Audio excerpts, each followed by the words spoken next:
At certain point, I was so depressed as well that what I am doing here. There was no one to pick me up in the airport. I was unfamiliar, like I didn't know the places. I didn't know where to stay, where to go. No one was here to help me out. Why do you say always be ready to fail? I have been through a lot because this industry, education migration industry, now has been very saturated. They are applying and applying and applying. They are not getting a response. Should they give up? Giving up is never a solution. First thing that I suggest, do some homework and then reflect on yourself. You did not actually go to the meeting thinking that you are going to get a professional job. I could not decide like what is happening here. Yeah, right. So I was happy. So without thinking twice, like I said, okay, I would love to. You have now actually started your own business, which is a careers consulting group. I want to know, why did you start? I decided like financial freedom will be my the end goals. Ladies and gentlemen, welcome to the second episode of the Impact Diaries, where I bring various successful and professional people from all walks of life to learn from their journey of struggle to spark, to enrich our lives. Today, we have a very special person. He came to Australia 7 years ago as an international student and started from scratch. Like many of us, he had a very humble beginning, working multiple odd jobs before spending 4 years working as an education consultant. After a while, he realized, if I'm working as a consultant for others, I might as well start my own business. So fast forward today, after 2 years, he has built a 6-figure company called Careers Consulting Group, serving hundreds of students across Australia. He has achieved a lot in this country in very short span of time. Today in this episode, we will explore how he managed the challenges being a student, managed multiple jobs and finances, and how he built his business from the ground up. And I'll request you to stick with me till the end because I'll be making a major announcement on how you can start your own consultancy business in Australia. So without further ado, let's welcome Ramesh Yadav on this show. Ramesh, welcome on this show. Thank you so much, Rudra. Thank you so much for having me here and giving me this opportunity to share my story in your podcast. And congratulations, yes, for this new venture, and wish you very best of luck for this podcast journey. Thank you very much. I very much appreciate that. It's really great to have you here. Let's start our podcast with our first question. Something happened recently. I heard that you got married, right? Yes. When was that? It was recently, like 1 month before here. I got married to my beautiful wife. She's already here. And we're living the life couples should live. Like one should live, not just male or female without being any bias. You want to live the happy life? Yes, get married. So what's the difference like before? Let's take you back like 6 months before and then right now. Like, what is the difference? How do you feel like in terms of a responsibility, in terms of your happiness level, and in terms of feeling loved? Yes, there comes big differences because before 6 months, I was alone, like doing everything by my own.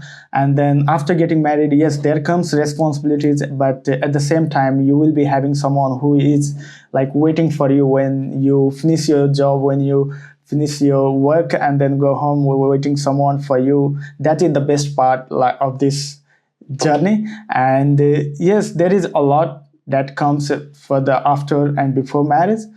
So I suggest everyone just get married, live the life and be happy together.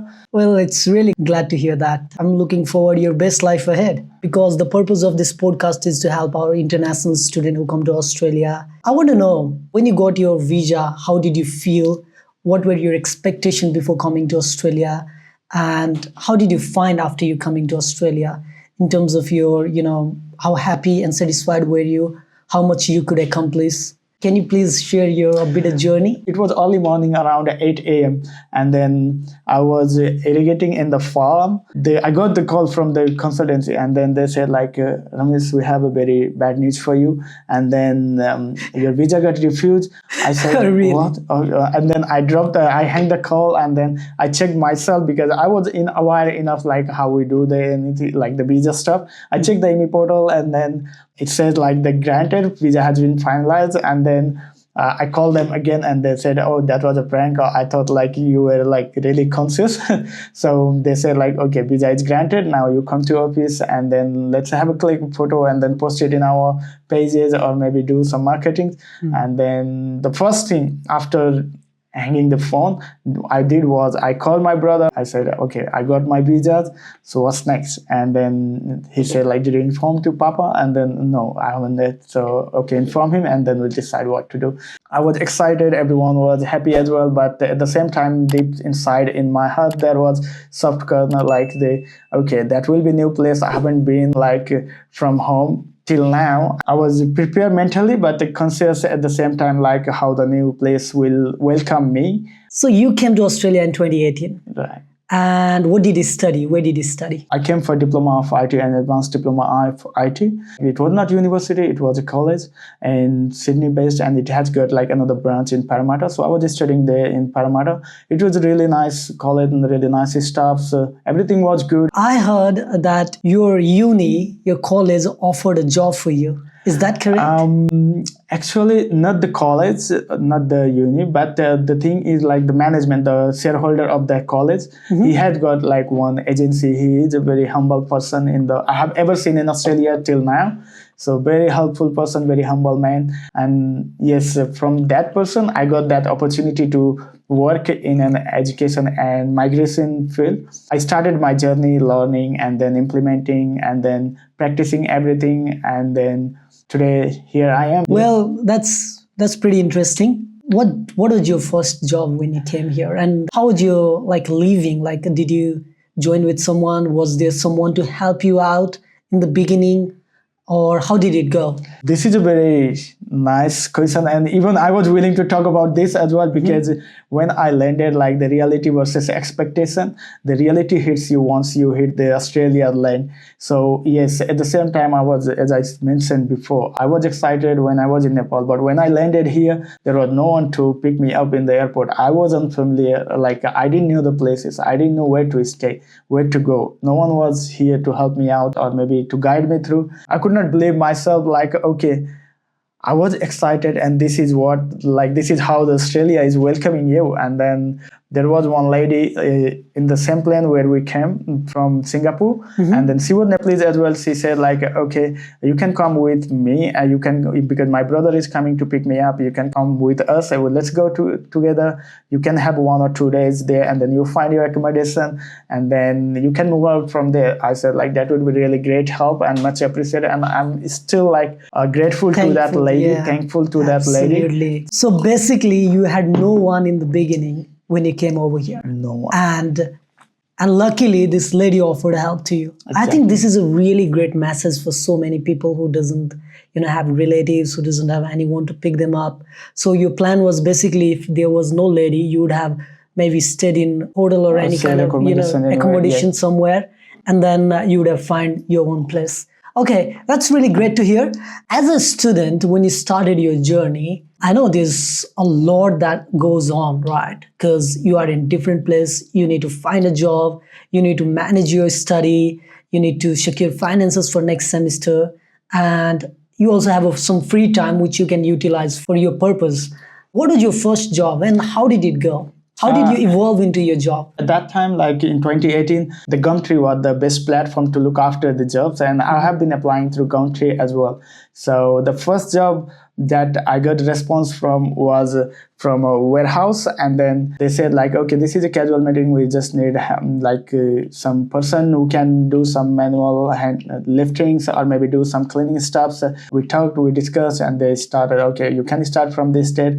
So how long did it take for you to get the job since you came? It's almost 27 days. 27 days, yes. In 27 days, okay. Almost 27 days Not too to bad. Start with, because I got the call around 24th or 25th day of coming here, and then I started after 2 or 3 days, because I had a college Monday and Tuesday, and I started from Wednesday.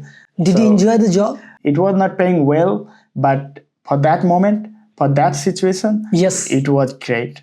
So you need to keep yourself motivating, learning, So what is inspiring. your next job? Did you translate into any other job? I did multiple jobs like car wash or maybe cleanings, and then there was a time like when I was doing three jobs at the same time. Waking up 4 a.m. and then going for this laundry job, and then going to 9 to 5 as a consultant, and then again from 8 to 12 or maybe sometime 1 or 2 a.m. in the morning doing retail store cleanings. Like there is one retail store named Harris Farm. So I used to do that as well.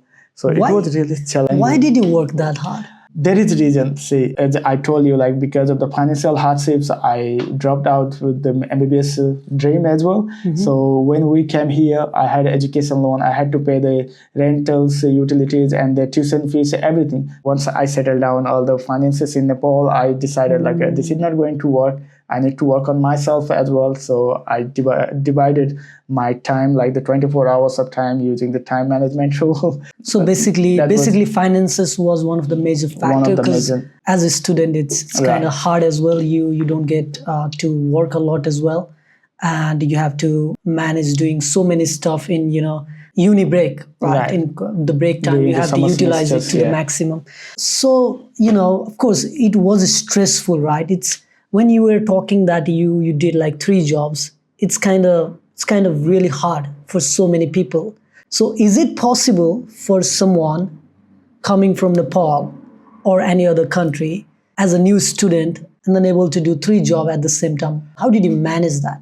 Yes, because I have done that, so I can't say that it's not possible. That was my like situation demand, that like the family situation demand, or maybe I can say the situation I was going through. So that was the situation demand, and I managed somehow. But I would like to say that like that had very direct impact on my health, on my education, on my skills learning, everything. Because my time, all I was focusing on is just to work, and then get money, or maybe get paid, and then sort out the finances.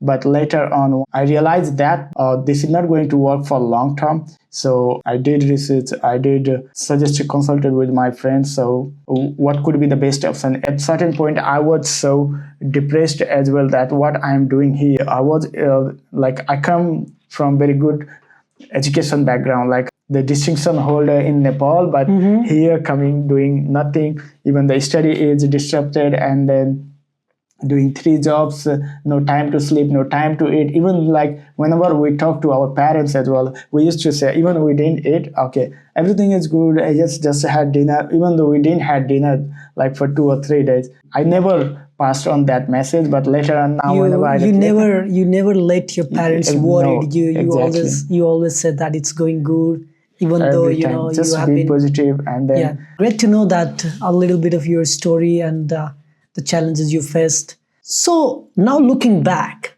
what do you think? So many students right now, they are messed up. They have messed up their study. They have messed up their finances. I know so many people who have gone back because they could not handle the pressure and finances most importantly. So what do you think so many students do wrong when it comes to managing those stuff? I've been through this journey.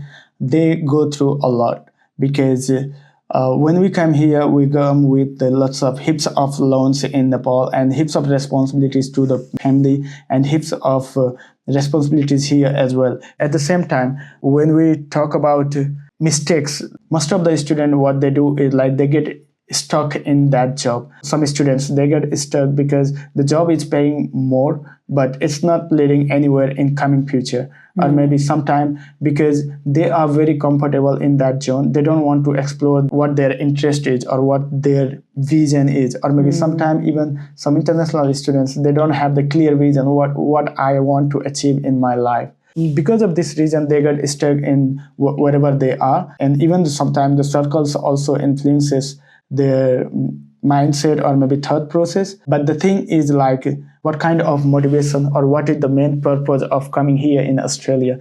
We need to be clear of that. So basically what you are saying is that they lose themselves in the grind when they go through, and the best thing out for them is to focus on why they are here. What is the purpose? What's the purpose? And of course, in so many cases that they don't try to get a professional job because there's a lot of competition that goes on and they give up so quickly. So What's the mindset they need to have to get the professional jobs? So the first thing is like they need to invest in their self. Like let's say if someone is doing IT, invest yourself, invest your time in learning IT skills. When it comes to IT skills, so how can they learn those skills? Is there any institute? How do they find that? Okay, so it is very easy. So there is a proverb that when there is a will, there is a way. So if you really want to do, or maybe you really want to learn some IT skills, or maybe you can learn from your university library or maybe your college library. Is there something, any practical that they can do? Is there any practical training? Yes, there is a lot of programs like the ventures happening nowadays. Institutes are providing job ready program as well. You can do it after your degree, or maybe you can do it while doing your degree. That will help you land your professional journey as well. But at the same time, if you want to do like independent learning, you can do it online. Like you can do online courses. There is lots of apps or maybe lots of websites or maybe lots of resources that help offer you online learnings, like we can say Udemy. Well, that's really great to know. I wanted to ask one more questions regarding when you were a student before moving into next phase of our podcast. So if someone is not able to get their professional job, okay, they are applying and applying and applying, they are not getting a response. Should they give up? Or what should they change? Like in practical terms, what can they change? Okay, so the first thing foremost is giving up is never a solution, because giving up is leading nowhere. It will take you to the same situation, the same point where you started. So the first thing that I suggest, do some homework and then reflect on yourself, what you did or maybe what you were doing and what mistakes, like what kind of mistakes you did, so how you can improve on it. Maybe that will help a lot. Or maybe while you are applying for a job, or let's say if the employer, they suggest you, okay, your application is not succeeded or maybe not taken forward, they can give you like good feedback as well. What could be like, maybe if any skills are lacking, or maybe any certification is lacking, or maybe what is the main reason that is not making me that competent for that job. So yes, reflection is the best practice. Do you think that you may require some guidance? Can someone independently figure it out? Did you figure it out? Yes, it is always like both. You can do it independently as well, but it is always the best to get the guidance from someone who has already walked the path, because that will save your time. If let's say if someone is doing independently, they might go through multiple failures. And also, building the resumes correctly and then facing the interviews, and in so many instances you are not going to get a response. So that does not mean you are not good enough. It means that you need to rebuild your resume in a little different way. You have to be unique. Let's move forward, and I want to know the story of how you got a professional job. Okay, so as an education yes, consultant. as I told you, like before when we started our podcast, there is a very good connection with my college, like where I started my diploma of IT and advanced diploma of IT. So yes, everything was good. I was going college Monday and Tuesday. I submitted assignment once, like I think that was for advanced diploma, and then I submitted the assignment. The assignment was missing.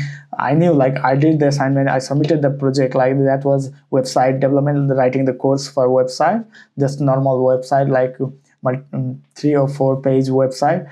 Somehow he missed it. I emailed them, and then at the same time, like.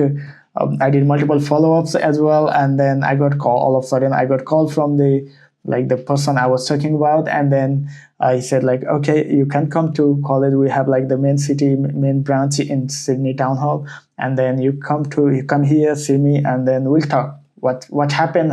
How did it happen?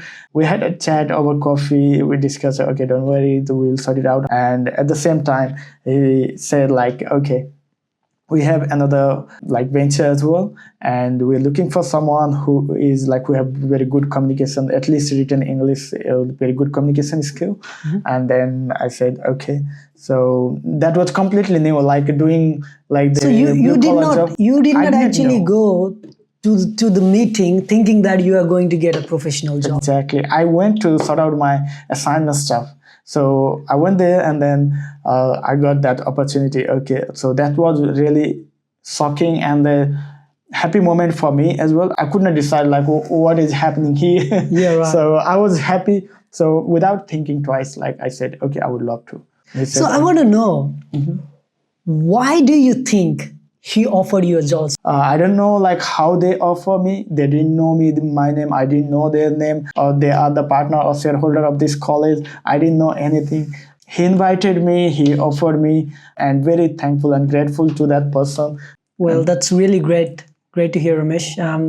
This is actually a very rare, It's rarest very kind of rare. a story, because it's because of assignment and you wanted to sort something out. You went for a meeting and then you were like offered a job then and there. I'm still guessing that you had a really great charisma while you were, talking with him. You showed your communication skills. You showed your enthusiasm. You showed your openness. I believe that you showed some sort of characters for Exactly. that person to actually offer this job to you, which is a really interesting and inspiring story. But let's move on next. You are still working on your PR, right? Yeah. And you have now actually started your own business, which is a careers consulting group, Right. right? I want to know, why did you start? I decided like financial freedom will be my like the end goal. So that is why I started my business, and that is how I transitioned my professional career to business. Yeah, that's really really great to know. And of course, I wish you the very best always. Thank you. Okay, let's go. Like you decided that you wanted to start something of your own because you were not very satisfied. You knew that you could do a lot better than what you were doing, and and I'm sure the business and building business is not easy, right? How did you grew your business? You started on end of 2023. Yeah. So basically it's 1.5 years around Yeah. that time, right? Now the time frame? Yeah, almost 2 Almost years. 2 years, yeah? Almost 2 Okay, years. almost 2 years. So how did you get your first client, and how did you grow your business so that you could sustain yourself as well, because you have your fixed expenses that you needed to incur? Did you jump right into your business? Were you working part-time? How did you do that? There was a lot of challenges at that time. That was my full time doing business. So I was not doing any part-time or casual roles at that time. So yes, the first thing foremost that I had to consider was financial hardship that is going to come while starting this venture. I did budgeting, everything. So I planned my budget for the 6 month. Like even if I didn't get my any client for the 6 month, I would sustain with my personal savings that business. But the luck, or maybe the love from the close ones, my supporters. Yes, I got lots of clients just within few weeks, and then started my business like very wisely. So yes, there comes financial hardships. There is more like not just financial hardship. So I was around 23, 24 years old by then, and getting the trust issue, trust barrier was the one like I was struggling with. Like you are very young, like looking young, nobody will believe you that like okay, you have 4 years of experience in this field and you're consulting like let's say 28, 30 years old client. Then how come that there will come like the trust issues as well? You can see 23, 24 of like maybe kid or maybe child. Yeah, they yeah, are consulting me as well. So there will be like I went through that phase as well, because my client, lots of clients, they are like maybe older than me. I don't say like 100% of them, but yes, many of them are like that. At the same time, like I went to other challenges as well, like getting partnerships. So you are maybe here in this industry, and then getting partnership up from the renowned college and university is very tough.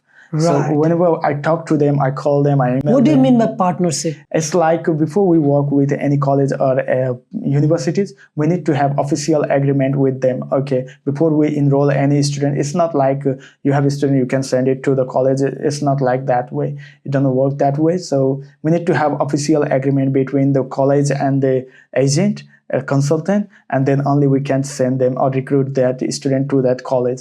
So there is a lot in that, but the bigger institute or the renowned universities, they were always like, okay, you give us a student this number, maybe 5 or 10 or 15, and then we'll give you the official, not even like full agreement, the provisional agreement for maybe 1 term or maybe 2 term, like that. So this was also a big challenge for me. It was always like, I was always thinking like it's like a chicken and egg analogy. So the chicken comes first or the egg comes first, because without agreement, how come I'm going to enroll the student? Yeah. So, and they are not willing to.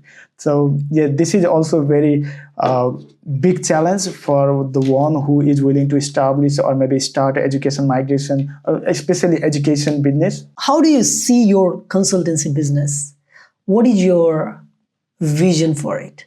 I can see a little bit of vision in bits and pieces. I just found out that you've started another consultancy in Nepal, which you are expanding to help international students. So in 5 years, 10 years down the line, where do you see you and your company? Yes, the dream is like being a business owner and then having financial freedom at the same time.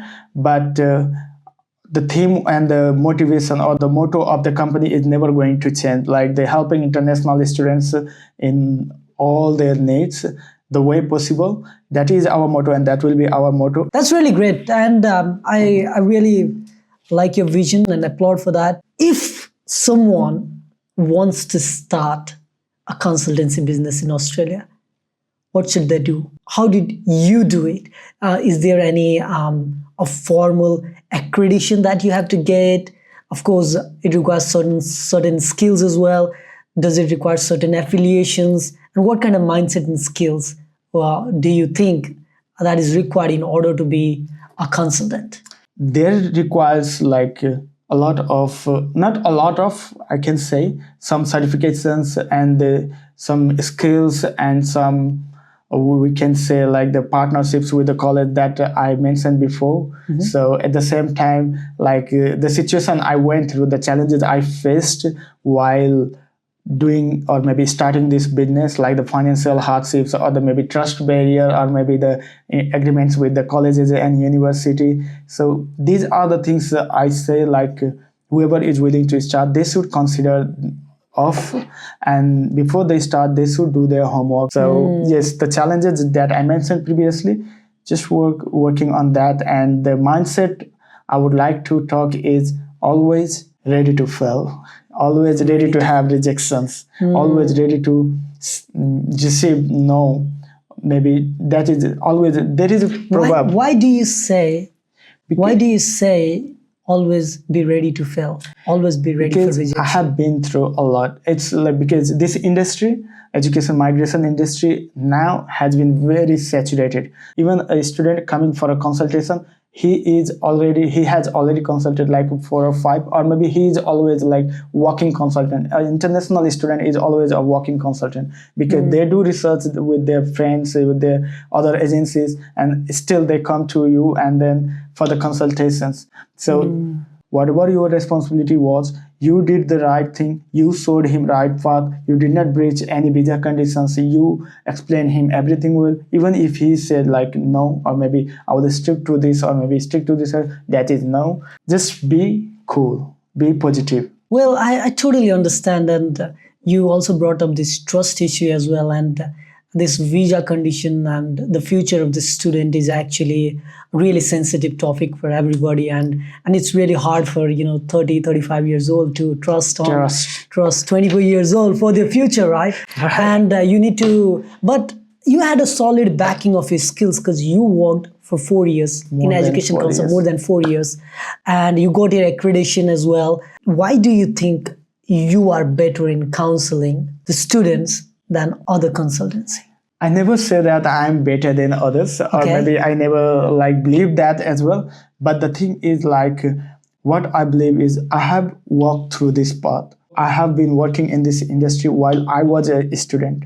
So I understand the feeling, the concern, the situation, or maybe what a student have to go through during their student journey. So I never take them as an advantage or business point of view to and then counsel or maybe change the student or maybe take a lead of that student. I always show them the right thing. I always guide them. Okay, this is your position, what you are standing, and then what can be done and what are the pros and cons with each and every strategy that we'll be sticking with. So, and after that, I will let them decide. I'll go through a few other questions that I want to know from your experience, Ramesh. Okay, this question is pretty interesting. How much do you attribute your success to luck and hard work? I believe everything has a role. Only thing is perception. There always comes a hard work and skills. So we need to tackle like what kind of situation, because international students, there are thousands or maybe millions of international students here in Australia. Then how come we going to like everyone's situation will not be the same? And for that we need to be experienced. For that we need to be skillful. Like how we going to tackle different situations in different approaches. So I believe hard work and skills is a big game player, but at the same time, luck is also important. So I don't believe that luck is like superpower or something like that. I always say that luck is having good people around you. Like that lady, that was my luck. Like before I started my business, I consulted with my close ones. So they are the luck because they have been supporting me. Yeah. So yes, I believe hard work and skill is a big game player, but at the same time, luck is very important. And the luck for me is support from your friends, family, colleagues, everyone. So all of these are game player. Very well said. Absolutely. You also have to work really hard in order to gain the skills. Exactly. And you become actually the person with some sort of character who people trust, who people want to network with, right? Exactly. And then if you become that person, you get lucky because a people who is going to love you and support you is going to come and stay around with you and help you out. Wonderful. I have another question.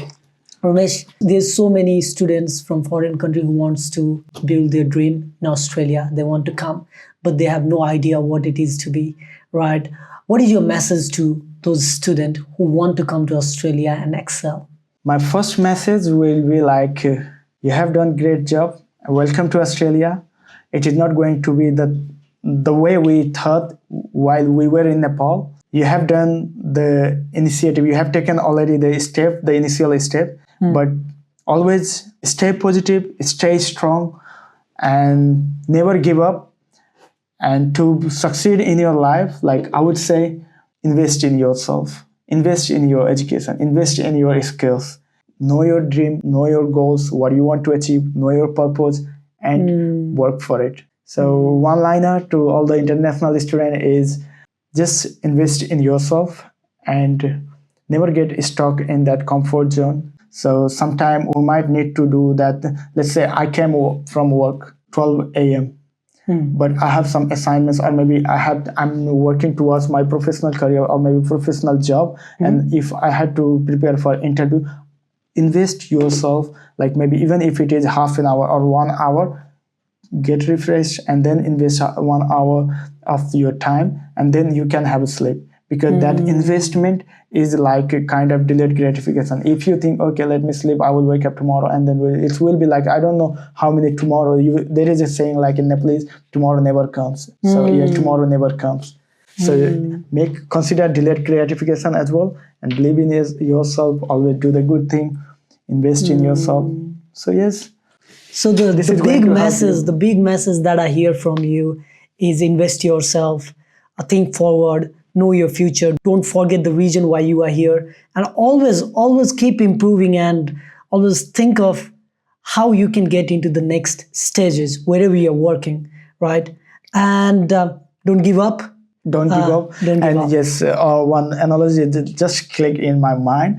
So it's like international students is like, or maybe whoever is moving from the other country other than Australia in here. So it's like transplantation. We know that like we were planted there in Nepal, and then when we get our student visa, we are moving out here. So it's like kind of transplanting, like the taking the plant from one soil to another soil. So once we take that plant in there, that new soil, it seems like the leaves are drooping, but the real work is happening underneath the root. So that is why I always say that once you arrive here, it might be very different for every student, international student, or maybe temporary migrants. But the thing is, we should never forget our roots, where we came from, why we came from, and what is the purpose.